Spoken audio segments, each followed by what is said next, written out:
Avery County, North Carolina. For 200 years, its people have fashioned a life for themselves out of the grudging hills. Theirs were the hands that had cleared the wilderness.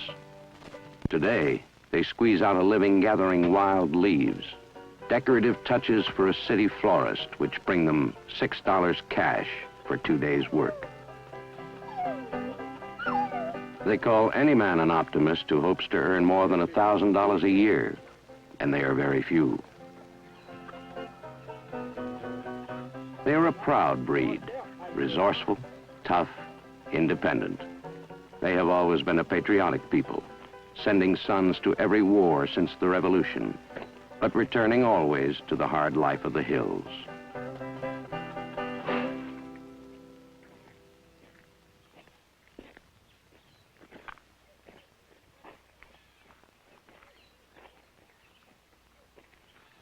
More and more of the young people have gone away to find work in the fields and factories of another place, reluctantly leaving behind those too young and those too old to do more than keep their stubborn hopes alive and cling to the age-old faith.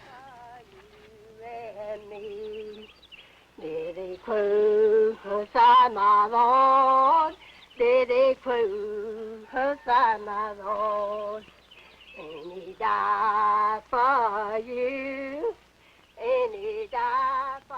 They are just a few of the many who've been left in the backwaters of American life, survivors of a simpler age, their families scattered, all the lessons and accomplishments of their yesterdays, giving no guide on the path toward tomorrow.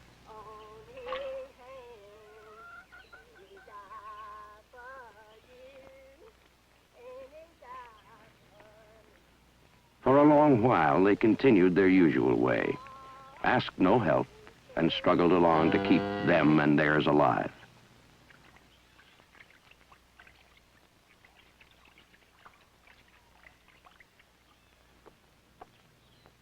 But finally the time came when they decided that they'd carried the water long enough, that their children had been denied too long.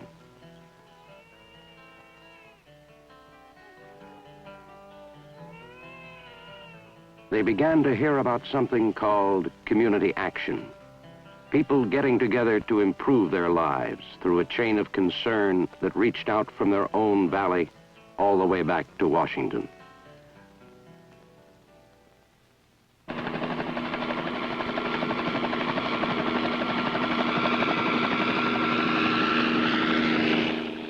Saturday, May 13th, 1967.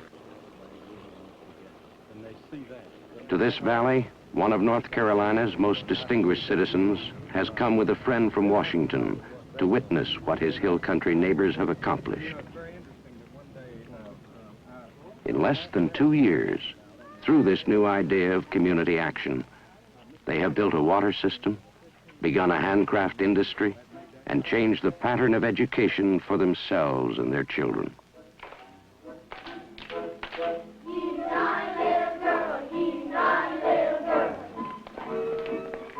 As is the custom when company comes, the children were presented first. They discovered that some of the dances were not native to the region, but all the children were.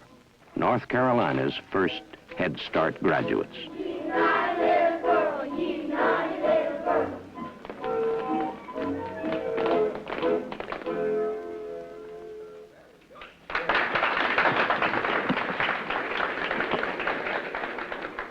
Isn't that lovely? Look at that.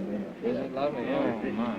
It looks good. We usually use old scraps inside our cotton. This has cotton in it, which made this quilt cost $2. And this is made from upholstery material, too. And we have so many that are getting the surplus food now, and we're teaching them how to cook it here and how to plan well and balance Are meals. many on are on surplus food? Yes. Yes, we do have several. With the program, Community Action Program, help provide transportation. How many, for example, come here for adults? Start with the just the R sound. All right. Left, right, wrong, wrote. All right. You did very well without your spectacles. Speak out now and let me hear you real good now, all right? Dab. Dab. Grab. Gab. jab, lab, nab, tab. All right, good. Now, Pearl, you have your book open. Black, bless, blink, block. You're doing all right. Just fine. All right, just a little louder now. This one right here, Thelma. They were learning something more important, perhaps, than the language. Learning to believe that each one's effort was still important, that they could change their world, that opportunity still existed, and that other people knew and cared about what they had done. I think that it's wonderful that we can work together and plan together and build together and have the help that we're getting today. Because this is your day. You have created this water system by your own ingenuity, with the labor of your own hands, and with your own perseverance. We're very glad to have even a little part in helping you to make this dream come true. Well, thank you. We don't want to pull against each other either. That's right. Which way? This way? This way right there. It is. All right, the water should be on.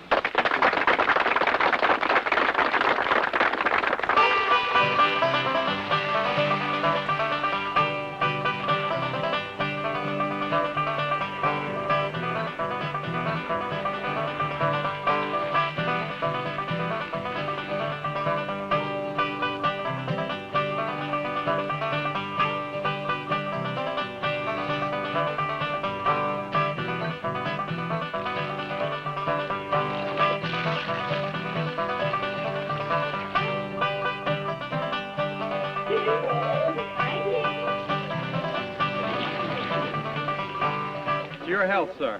Thank you. North Carolina Health.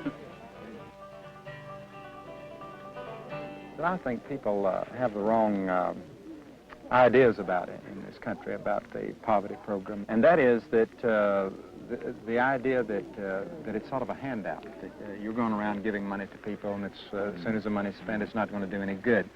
And of course, the Bible teaches that, that this is wrong, that we should give motivation, that we should give people an opportunity. And this is what I found today is really what the poverty program is doing. And I was quite surprised and delighted. Well, what do you say about the people who say, well, yes, I'm all in favor of helping good poor people, or they call it the deserving poor. But what I don't like is helping these people who are bums and lazy, the undeserving poor.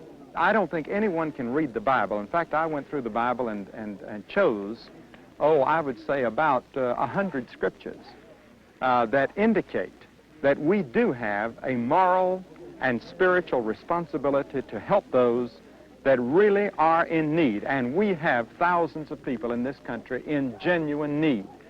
And when people say this, I think sometimes they have blinders on and they don't see the needs.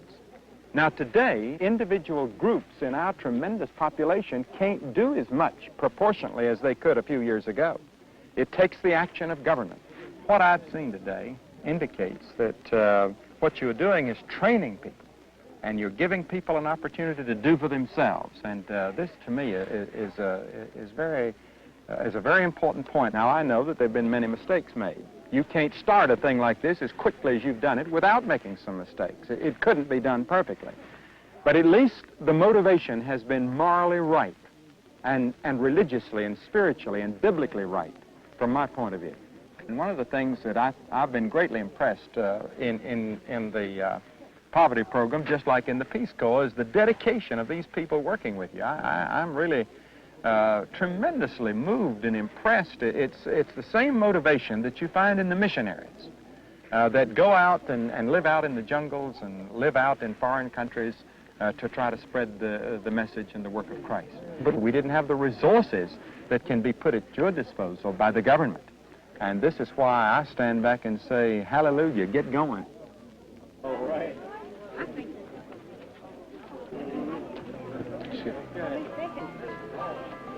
You're not going to get anything to eat, Sarge. All right. Well, they always say you ought to eat what the people, or the local people eat, because they know what the best is. That's right. Yeah.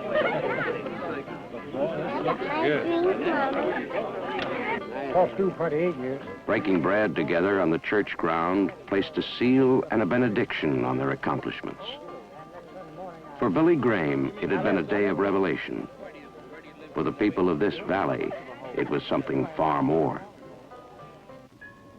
We in the mountains of North Carolina are very rich. We're rich in the beauty of these mountains. We're rich in our faith. We have a faith in God. We've watched him work in our community. And today, we rededicate that faith in God and faith in country and faith in ourselves.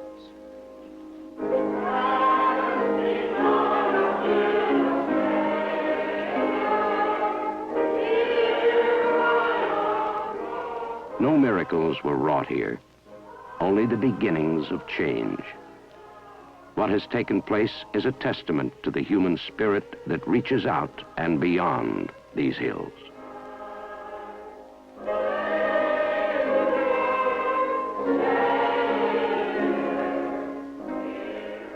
I think that it's possible to be comparatively poor and be spiritually happy. But I believe that Christ teaches that we can have both. And he taught us that while we're to go out and proclaim the gospel on the one hand, we're also to go and give a cup of cold water in his name on the other hand, and in so doing, we are gaining reward in the future life.